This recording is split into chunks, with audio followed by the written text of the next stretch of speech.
السلام علیکم ورحمۃ اللہ وبرکاتہ۔ ماہ شعبان،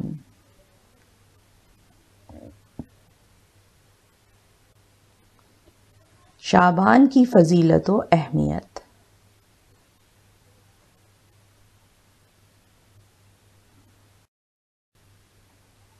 حضرت اسامہ بن زید رضی اللہ عنہ سے روایت ہے کہ میں نے نبی کریم صلی اللہ علیہ وسلم سے سوال کیا، یا رسول اللہ، شعبان کے مہینے میں آپ کو اتنے روزے رکھتے ہوئے دیکھتا ہوں جتنا کہ کسی اور مہینے میں نہیں دیکھتا، اس کی کیا وجہ ہے؟ تو آپ صلی اللہ علیہ وسلم نے فرمایا، رجب اور رمضان کے درمیان جو شعبان کا مہینہ ہے، عام طور پر لوگ اس سے غفلت کا شکار ہوتے ہیں، حالانکہ اس مہینے میں بندوں کے اعمال اللہ کے حضور پیش کیے جاتے ہیں۔ تو میں یہ چاہتا ہوں کہ میرے اعمال اس حالت میں اٹھائے جائیں کہ میں روزے سے ہوں۔ 15ویں شعبان کا روزہ۔ 15ویں شعبان کے روزے کو نہ تو سنت قرار دینا مناسب ہے اور نہ بدعت، البتہ مستحب کہا جائے گا، کیونکہ ایک ضعیف حدیث میں اس کی فضیلت مذکور ہے اور فضائل میں ضعیف حدیث قابل قبول ہوتی ہے، لہٰذا بہتر تو یہ ہے کہ ماہ شعبان کے اکثر حصے کے روزے رکھے جائیں۔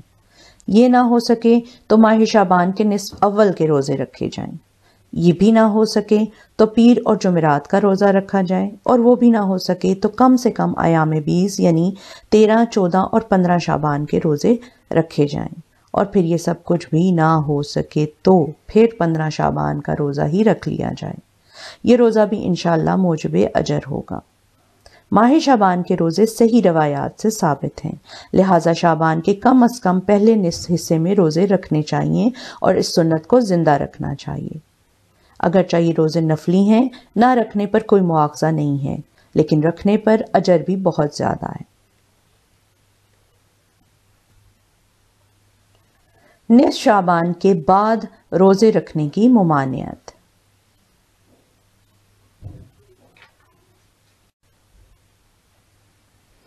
بعض روایات میں آپ صلی اللہ علیہ وسلم نے 15 شعبان کے بعد روزہ رکھنے سے منع فرمایا ہے۔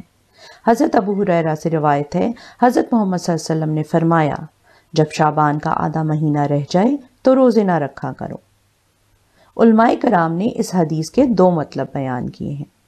آپ صلی اللہ علیہ وسلم نے امت کی آسانی اور شفقت کی وجہ سے رمضان کے بالکل قریبی ایام میں روزے رکھنے سے اس لیے منع فرمایا ہے تاکہ ان روزوں کی وجہ سے لوگوں کو کمزوری لاحق نہ ہو جائے، جس کی بنا پر پھر رمضان کے روزے دشوار اور بھاری ہو جائیں۔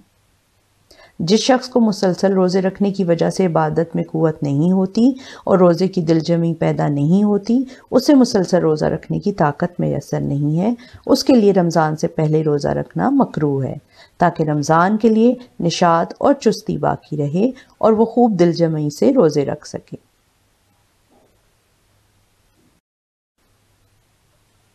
شعبان کے آخری دنوں میں روزہ رکھنے کی ممانعت اور اس کی حکمت۔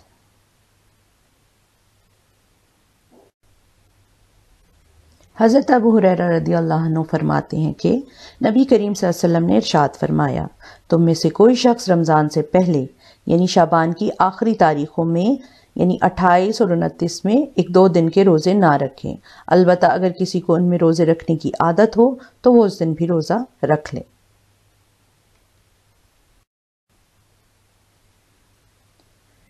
اس کی ممانعت کی درج ذیل وجوہات ہیں۔ نفل اور فرض دونوں روزوں کا آپس میں اختلاط نہ ہو جائے، اور نفلی اور فرضی روزوں میں فرق ہو جائے، کیونکہ فرض سے متصل نفل روزہ رکھنے سے فرض میں زیادتی کا شائبہ پایا جاتا ہے۔ نمبر 2، نفل اور فرض دونوں روزوں کا اختلاط نہ ہو اور اہل کتاب کے ساتھ مشابہت نہ ہو، کیونکہ وہ فرض روزوں کے ساتھ دوسرے روزے بھی ملا لیتے تھے۔ اسی لیے ماہ شعبان میں آخر کے 2 روزے رکھنے سے منع کیا گیا ہے، پھر چاہے وہ 28-29 ہو یا 29-30 ہو، تاکہ لوگ شکوک و شبہات میں مبتلا ہو کر رمضان کے احتیاط میں رمضان کا روزہ ایک دن قبل شعبان ہی میں رکھنا نہ شروع کر دیں۔ ہاں البتہ جو شخص عادی ہے پیر جمعرات کے روزے نفل روزے رکھنے کا اور اتفاق سے شعبان کی 29 یا 30 تاریخ اسی دن میں ہو جائے یا شعبان کے نصف اول میں بھی وہ روزے رکھتا رہا ہو اور اس کو روزہ رکھنے سے کمزوری نہیں ہوتی تو اس کے لیے نصف شعبان کے بعد روزہ رکھنا بلا کراہت جائز ہے۔ 15 شعبان کے بعد روزہ رکھنا اس شخص کے لیے مکروہ ہے جس نے شعبان کے نصف اول میں کوئی روزہ نہیں رکھا، یہاں تک کہ جب نصف آخر شروع ہوا تو روزہ رکھنا شروع کر دیا۔ 15ویں شعبان شب برات کی فضیلت۔ 15ویں شعبان کی فضیلت کے بارے میں راہ اعتدال یہ ہے کہ اس بارے میں تقریباً 10 صحابہ کرام سے روایات مروی ہیں، جن میں سے کچھ تو سند کے اعتبار سے انتہائی کمزور درجے کی ہیں اور کچھ روایات کم درجہ ضعیف ہیں اور بعض احادیث حسن درجے کی ہیں۔ محدثین کے اصول کے مطابق مجموعی اعتبار سے ان احادیث کے تمام ترک ملانے سے ان احادیث کا مضمون صحیح لغیرہ بن جاتا ہے، اور اگر تمام ترک ضعیف مان لیے جائیں تب بھی محدثین کے قواعد کے مطابق یہ احادیث حسن لغیرہ کے درجے تک پہنچتی ہیں۔ ان روایات میں سے چند روایات کو ذکر کیا جاتا ہے، اسی لیے بعض اکابر محدثین نے کہا ہے کہ اس کی کوئی نہ کوئی بنیاد ضرور ہے۔ 15ویں شعبان شب برات کی فضیلت۔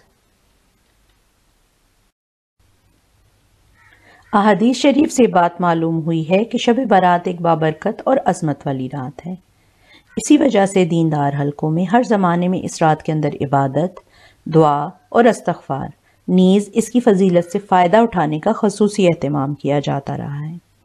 اس خاص موقع پر کن کاموں کو کس طریقے پہ کرنا چاہیے اور کن امور سے پرہیز کرنا چاہیے اختصار کے ساتھ بیان کیا جا رہا ہے۔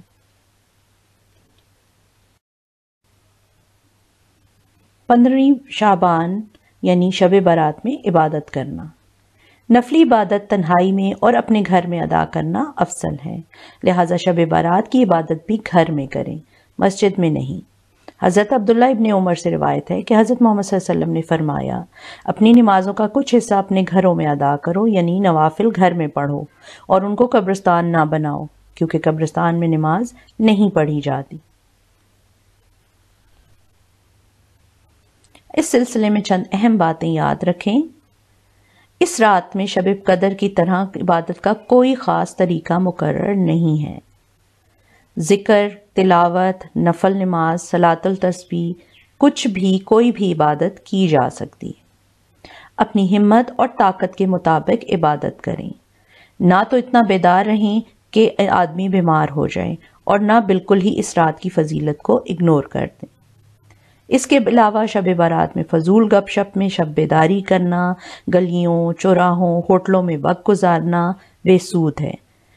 بعض اوقات ہم ٹی وی کے آگے بیٹھے رہتے ہیں جس پہ اس قسم کے پروگرام بتائے جا رہے ہوتے ہیں اور اپنی نفلی عبادت نہیں کرتے۔ یہ نیکی برباد اور گناہ لازم کا مصداق ہے۔ بعض حضرات یہ کہتے ہیں کہ اس رات میں ایک مخصوص طریقے سے 2 رکعت نماز پڑھ لی جائے تو جو نمازیں قضا ہو گئیں وہ سب معاف ہو جائیں گی۔ یہ بات بالکل بے اصل ہے، بے حقیقت ہے۔ اس کے علاوہ بھی نوافل کے جو مخصوص طریقے بتائے جاتے ہیں اس کا اصل کہیں پہ بھی نہیں ہے۔ پورے سال فرض نماز کا اہتمام کریں، صرف شب برات میں نفلی عبادت کر کے اپنے آپ کو جنت کا مستحق سمجھنا باطل ہے۔ یوں بھی اللہ تعالیٰ مختار کل اور قادر مطلق ہے، جس کو چاہے معاف کر دے، یہ اس کی شان ہے۔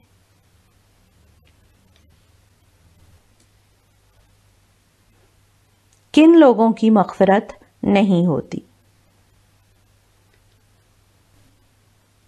حضرت ابو موسیٰ اشعری رضی اللہ عنہ سے روایت ہے کہ حضرت محمد صلی اللہ علیہ وسلم نے ارشاد فرمایا، بے شک اللہ تعالیٰ جھانکتے ہیں نصف شعبان کی رات کو، یعنی متوجہ ہوتے ہیں، پس اپنی تمام مخلوق کی مغفرت فرما دیتے ہیں سوائے مشرک اور مشاہین کے۔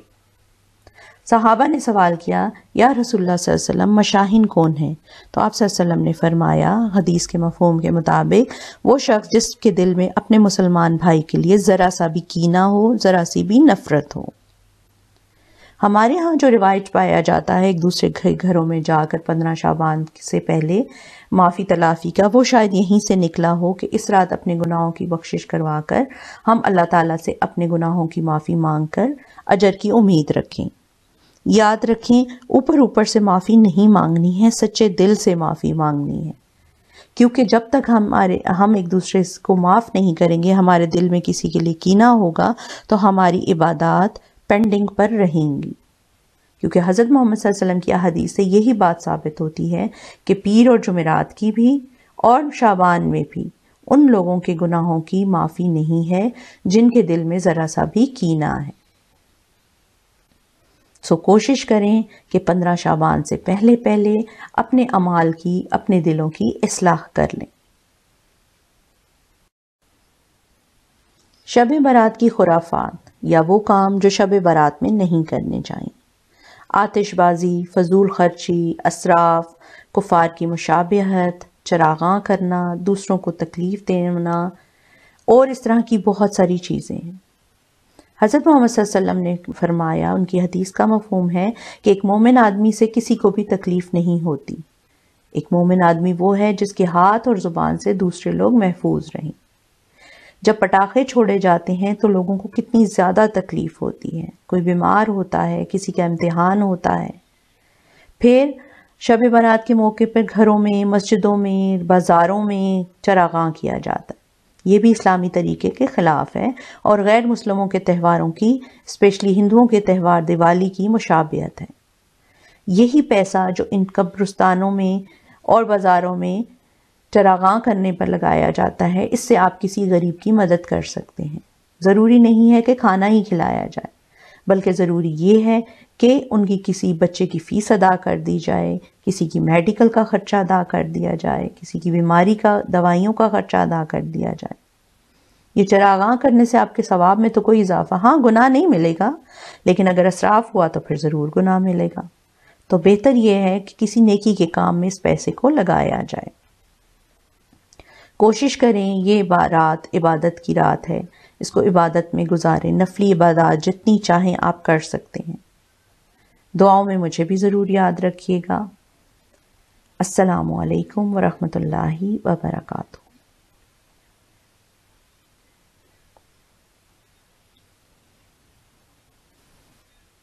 Jazakallah khair for watching. Please like, subscribe, share and comment.